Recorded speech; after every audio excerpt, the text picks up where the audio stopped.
Cancer friends, happy new year, happy January 2026. This is Annie Botticelli, and I'm so excited to give you my astrology horoscope forecast for this month and this new year.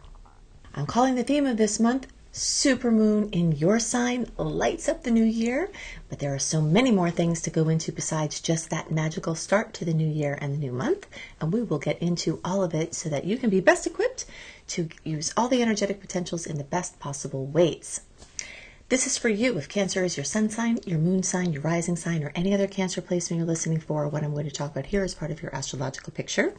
Very late degree Cancer placement, so birthdays like July 15th through the rest of the sign, or 23 degrees Cancer placements to the rest of the sign. I suggest you additionally listen to my Leo report, as your very late degree friends will benefit from both readings. If you have watched my work before or listened to my work before, welcome back, old friends. If you're new to my work, hi, I'm Annie Botticelli, astrologer, author, teacher, many other things, but all under the self-development context umbrella. And I've been doing astrology for 23 years and teaching for almost all of that time. So not only will you understand what may happen, you will also understand after this report why it may happen as you learn some astrology as we move along here. I'm going to give you a lot of key dates. You may want to write them down if you are in a position to grab a pen. If not, then you can go right in another window right now to anniehelpsyou.com and grab your free January 2026 Sweet and Salty Star Report, where I outline all of these dates and more in a written report so that you have them for your planning purposes. And this is going to be a very big month. All right, so I think I'm going to start right at the beginning of the month, right with the highlight here for Cancer, and that is with the supermoon. Unless there is a blue moon in a certain sign, then we only really have one sign of a full moon each moon cycle every 13 moons, and yours is now on January 3rd. It's a supermoon, which means it will be closer to the earth. It will look closer. The gravitational effects can be stronger. The insomnia, the mooniness that you get as a Cancer, the elucidation, everything will be more profound and may be drawn out for longer. So if you usually feel the moon 2 to 3 days before, you may feel this up to a week before and after. So the end of December into the New Year's Eve, New Year's, culminating the days around the 3rd and waning off. So really even into that first whole week, what we're about to talk about here is of full importance. And also remember, this is in the context of a 13 moon cycle. So you're ending a 13 moon cycle, you're beginning another 13 moon cycle, and it's very profound. So the kinds of things you may see happen are a deeply emotional personal breakthrough. This is very, very, very common.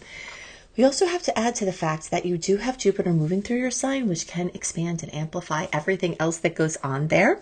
Of course, since Cancer relates to home and family and housing and real estate and things, work from home or work about homes or psychological work, all of those things are going to be fully in the zone for expansion, elucidation, fruition, possibly drama, for better or worse. And then personally to Cancer, this is going to be in your first house of your physical body and yourself. You may get some sudden clarity about who you are and who you are not. We are in a time when we are free from the personal planet retrogrades of Mercury, Venus, and Mars, which makes this new year really going to feel like a new year because we're really in the momentum here with lots of cap planets. We'll get into that soon. A lot of momentum, a lot of forward movement, freedom from the shadow periods or retrogrades of those personal planets. So the clarity that you get, the decisions that you make, the actions that you take are going to have a lot more oomph as we have our tides going out. So when we are free from personal planet, Mercury, Venus, Mars, retrogrades and their shadow periods, I call that the tides going out. Which means that when you're on the shore and you're trying to set your boat afloat or get something out to sea or launch something in your life, do something important, the tides will carry everything further and wider with less effort when you launch them during this time. And we have some really amazing launch dates. This full moon could be one of those for you. Okay, I'll give you some more later. You may have an identity reset. This process of Jupiter moving through from June 2025 until almost July of 2026 is this kind of longer term questioning.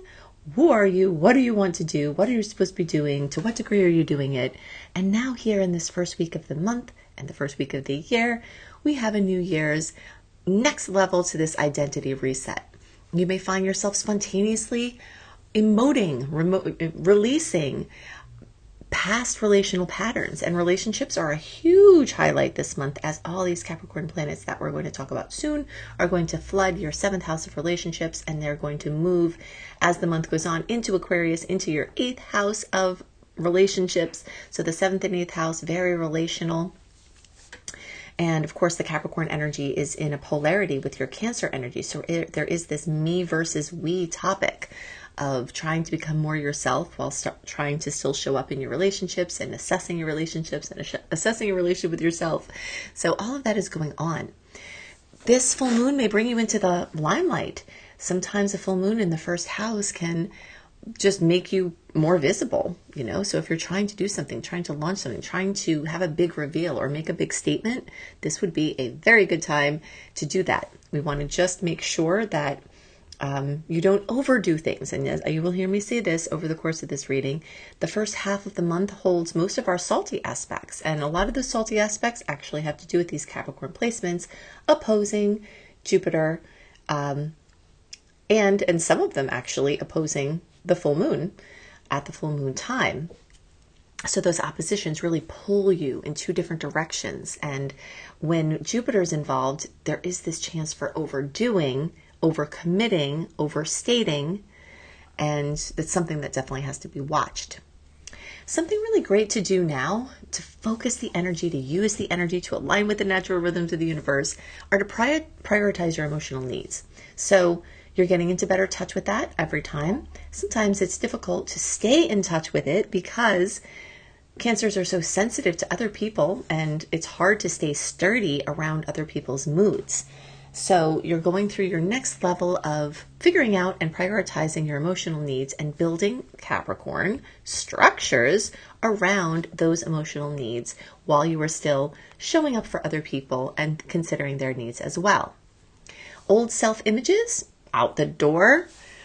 Reinforcing boundaries, big plus, great thing to do now. You're really stepping into a new version of yourself, and it may be coming out front and center and very visibly at this time. Okay, so there are a lot more things to be said about that, but the last thing I want to point out, it has to do with your physical health. It has to do with any symptoms you have, any things that you've been sort of trying to alleviate with, minor remedies. There may be something bigger to find, and this full moon may be a big reveal about something that's been going on undercover. That may be very important to elucidate so that you can take care of it. Also, specifically guard your head and your brain and your eyes and your vascular system in the upper part of your body, because this first house where Cancer is going to experience the full moon is actually going to relate to those areas of your body because it's in the Aries house. All of you will feel this full moon, have the potentials from it, have the big rise up and down from it. But those of you closest to 13 degrees will feel it the most. We'll give it a 5-degree orb and say between 8 and 18 degrees. That's basically going to also relate to like the last few days of June birthdays, the whole first week of July birthdays, and the closer to around July 3rd, the more you may get this noticeable outcome. Like I said, it's available for everyone. And if you're not in that zone, it doesn't mean you're not going to see anything. It's just the closer you are to the exact point of that mathematical degree, sometimes the more obvious or the more noticeable or the more conscious whatever is happening may be. Okay, so let's start to dial back some of the details of what can go on with Capricorn placements, ambition, discipline, strategy, big keynotes, productivity, efficiency this month. Great for New Year's resolutions, great for New Year's intentions, great for kickstarting anything important. And as I said before, great for launches. So December 17th, all the way through all January through February 12th, we are free from those personal planet retrogrades. So if you have to take action, you will have these good tides supporting it, and you may be called to some very serious and important discussions. With Mercury here involved in this story, we've got serious relationship conversations, clear communication about commitment, practical agreements. This is a great time to negotiate terms. It's great for contracts and commitments. Just be mindful of Jupiter here maybe making you overstate, overdo, overthink, overcommit. So especially in the first half of the month, that's more of a danger, but you do have to watch out for it all month because of the excessive energy in this location.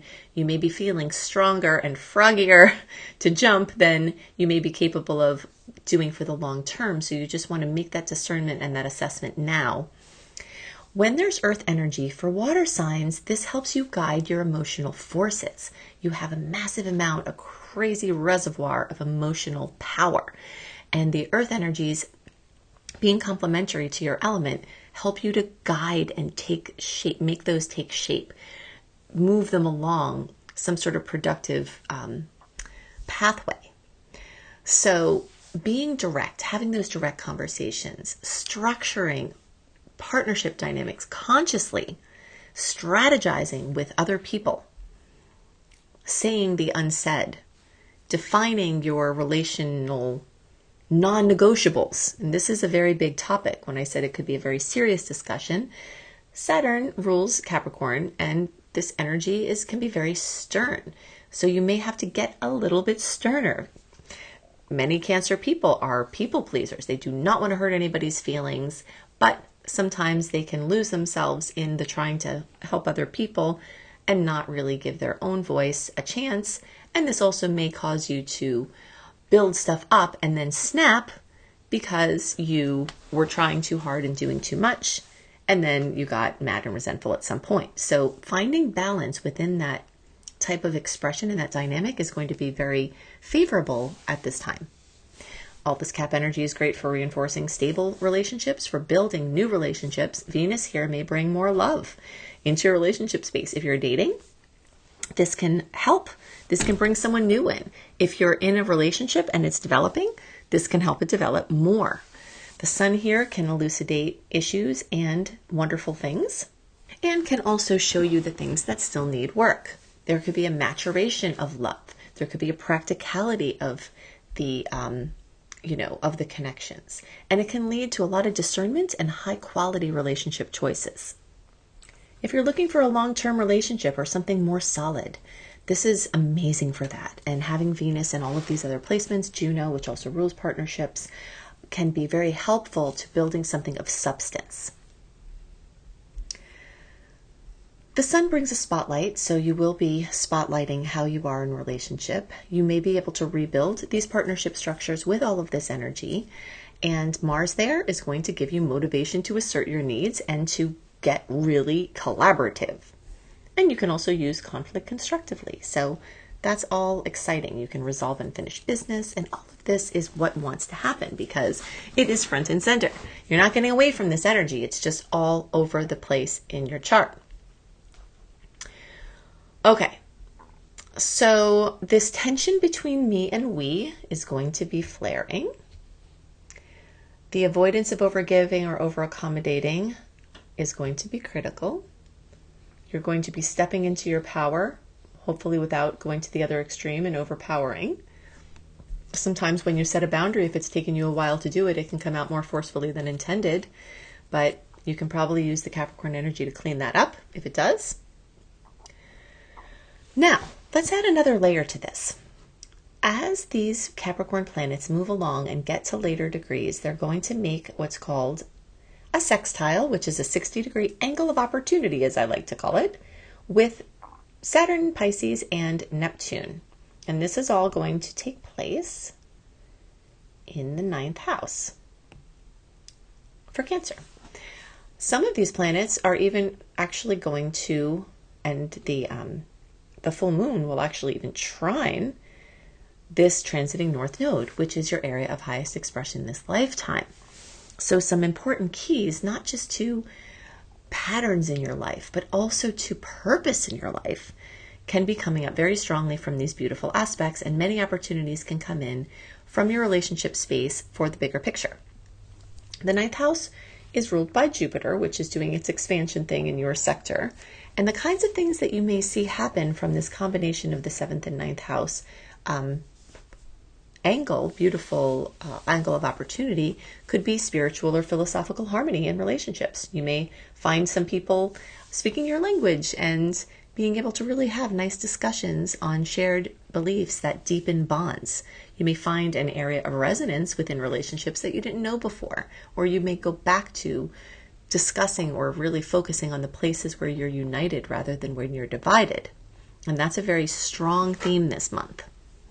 There could be relationship clarity that emerges through intuition. Pisces energy is intuitive. Capricorn energy is logical. We're going to be able to stretch both of those parts of your being at this time. And you may feel very, very, very noticeably aligned in partnerships for your higher purpose and the other person's. So spiritually based karmic relationships coming in at this time. Study, travel, spirituality with a partner or with a friend may come up in a big way. There may be something having to do with travel or learning, and this would be an amazing time to take a course, or if you are a Cancer teacher, this may be a perfect launch point for your teaching platform. Beautiful month for that for you. Something else that this 9th house is good for that you can really use this energy is big picture conversations. So it's like the sage on the mountain looking at the bigger picture from the broader view or the bird's eye view. And all of this connection to the 7th house can mean you can really start to envision things, think about things for the future, strategize for the future, talk about the plans for the year and beyond with key people in your life. Okay, so I mentioned the first half of the month has more of the salty aspects, and that Jupiter with these oppositions has a lot of that going on. You're going to be careful and discerning with not overdoing, hopefully, from that knowledge.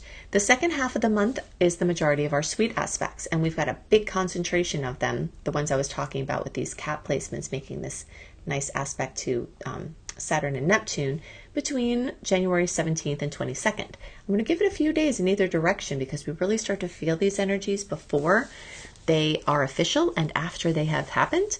There's like orbs on both ends.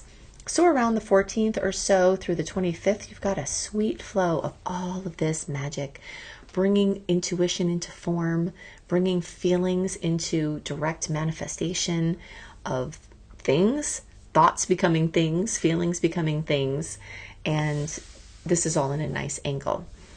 So as the month of Capricorn moves into Aquarius energy, one other thing, the Capricorn and the Pisces angles that are happening between, the second half of the month basically, are in water and earth, which are complementary for you. So that is really helpful along the lines of really bringing your strong feelings guided into very specific and higher purpose form. Also, as the month progresses, we will get a lot of these Capricorn planets moving into Aquarius, which is going to light up this 8th house of other people's money, shared resources, spousal, familial money, taxes, credits. If you need a loan, amazing time for that. If you want to make investments, amazing time for that. Second half of the month particularly, pretty golden for things like that. Plus you've got the clear energy, so, without having the retrograde. So that's a plus, plus, plus. You may have talks about legacy, wills, estate planning. You may be inheriting something and things may be moving along there.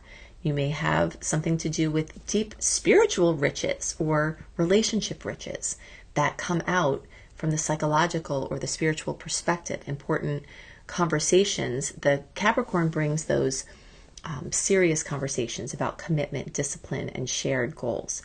As the planets move into Aquarius, they're more forward thinking, more unusual, could be more philosophical, rather than necessarily practical. Not to say that philosophy can't be practical, but there is a different nuance here.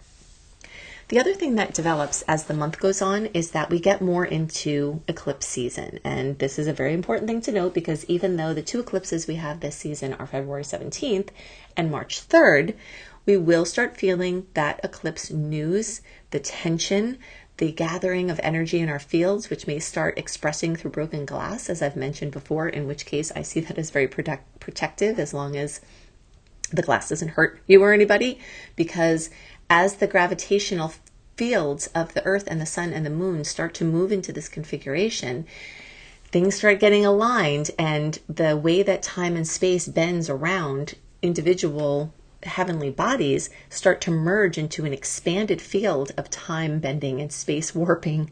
So this happens every time we have eclipses. And that's why, as I've told you over the years, karma can clear very instantly. Beliefs that you had may just get completely cleared up, which may clear up karma, because sometimes karma is very much about what we think. If we have an intolerance about something, doesn't it seem like we pull in that intolerance to clear those kind of things? Because when the perceptual shift happens, the karmic clearing can happen as well.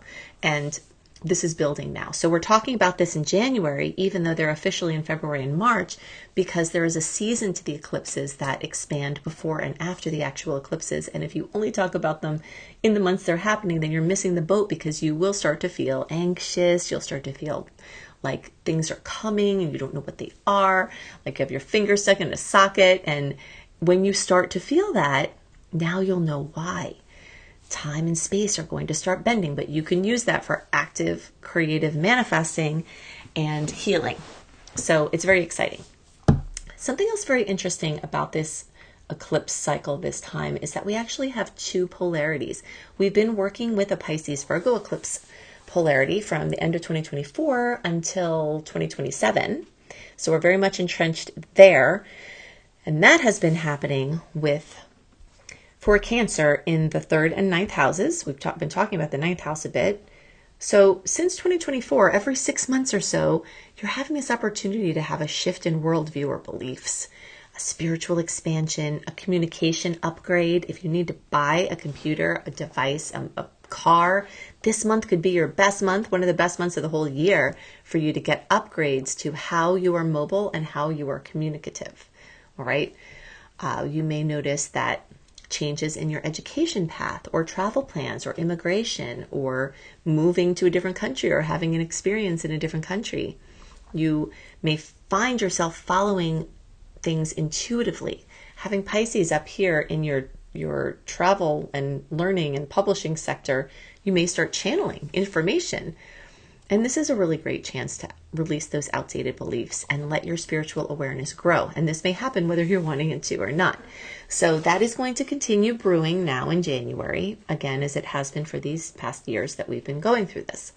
Now, and that March 3rd lunar eclipse at 12 degrees in Virgo continues that cycle, and we can start to feel those energies, especially as January progresses.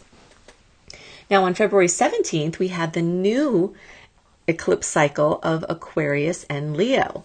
And this is a pretty big deal because for Cancer, this is highlighting your money houses. I told you you're going to have some energy already in this 8th house of money and shared resources because of all the Aquarius placements moving there short term this month. But from a bigger perspective, a wider scope, a grander outcome, and a longer period of time, you're also going to start activating this Leo Aquarius polarity with the eclipse cycle that begins now, February 17th. So you're certainly feeling that. Could even be as early as the end of December for that one, but certainly as January progresses, we're getting close. And you may see interesting money news, endings to old ways of getting money, money flip-flopping around. Maybe you inherit money, then you invest in your own business, or maybe you sell your own business and you invest in your partnership, or, it's your self-sufficiency, your stuff versus other people's stuff, your shared resources, all of that's going to get a lot of karmic flip-flops as this Aquarius-Leo eclipse cycle gets revving up. The last time we had this happen, by the way, this will go till our early 2028. The last time we had it happen was early 2017 through early 2019. And then from early 2008 to the end of 2009, prior to that. So you can think back to the kinds of financial things that you went through or had going on then. And those types of storylines may come back. But remember this, if something bad happened then, it doesn't necessarily mean it will happen again. So you don't have to stress, because a lot of factors that were in place in those time periods are not in place now. And the other thing is that you will benefit from lessons that you learned in those cycles, and you may pick up where you left off with some continuums having to do with your financial consciousness. Okay, so as this goes on, the money and the self-worth breakthroughs might be very, very forthcoming. New revenue streams, identity is tied more to the value you produce and getting that increased so that you can earn more for the time that you spend working. You may raise your prices. You may own your worth in your work. You may build long-term financial confidence and also dive deeper into shared resources and get support from there. So all of this is happening, big shifts in shared finances, this release of emotional or energetic entanglements. If there's toxic money in your field, you may be clearing that out. You can reset financial agreements. You can start new financial agreements. You can basically allow a major psychological rebirth from the financial perspective. In the days around January 18th, we add to this Capricorn party the new moon in Capricorn. So I just wanted to mention that too, so you have that moon date. So I've given you a lot of dates this month. If you want more, make sure you go to anniehelpsyou.com, grab that free monthly written star report with the sweet and salty dates to get my write-up of the month. So you have it there visually. You can add the stuff to your calendar. If you want to know what's up in 2026 and beyond for you, go get your personalized report from me. It's a video report package set up for your chart at anniebclarity.com, Annie, the letter B, clarity.com. If you want to learn astrology, there's a big education storyline that is moving along with this Pisces Virgo eclipse cycle. And if learning astrology is part of that story for you, check out my astrology certification course at beastropro.com, beastropro.com. I hope you have a wonderful start to your new year, and I hope you have a wonderful month, and I'll see you next month. Bye.